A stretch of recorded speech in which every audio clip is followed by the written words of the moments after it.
Pictures of Hollis Woods. Fourth picture. The Old Man's Mountain.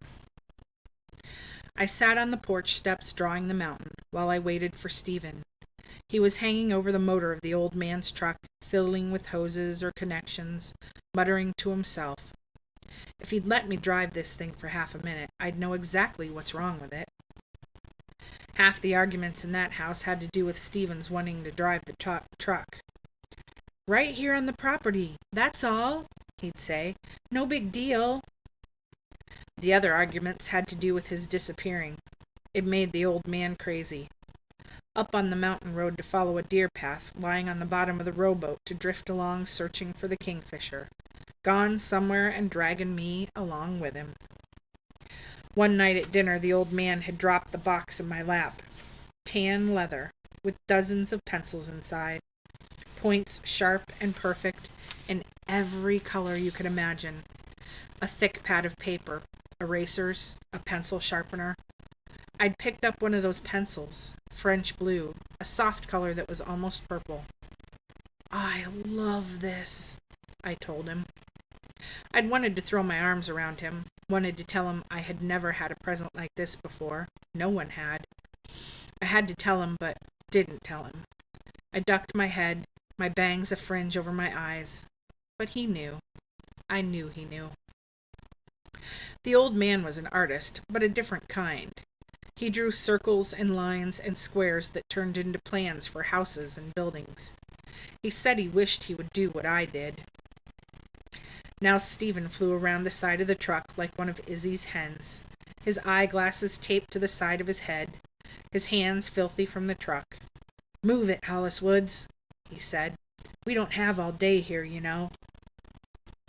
I put the mountain picture carefully inside the box.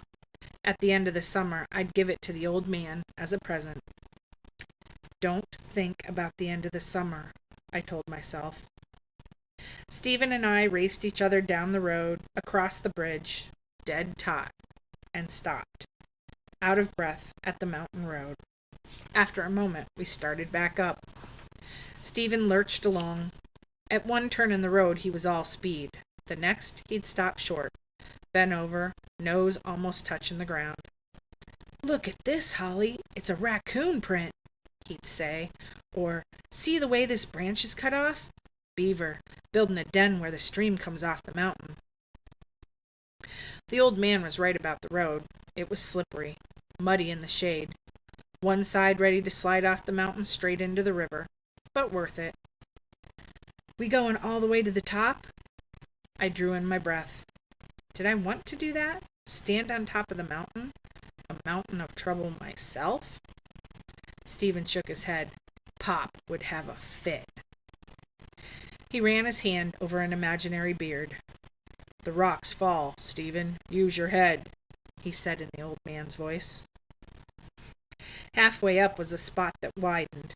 We looked down and saw the house, and Izzy picking tomatoes, and we whistled at her until she waved, even though she couldn't see us. Then we sank down on a rock, and Stephen fished in his pocket for a squished Hershey bar. "Should I give you half?" he asked. "You're not as big as I am." "Gimme all," I told him, laughing.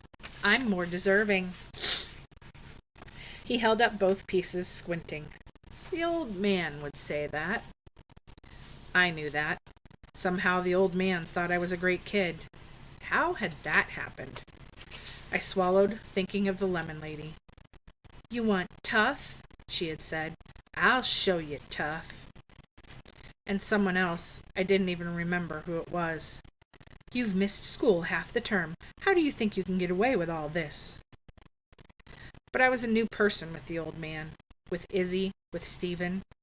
It was as if the angry Hollis were seeping right out of my bones, leaving chocolate as soft as that sticky Hershey bar. I looked at Stephen, wondering if he minded that the old man thought I was great. But Stephen was splitting the candy bar, and he gave me the bigger piece, but did it quickly. I wasn't supposed to know. I took a breath.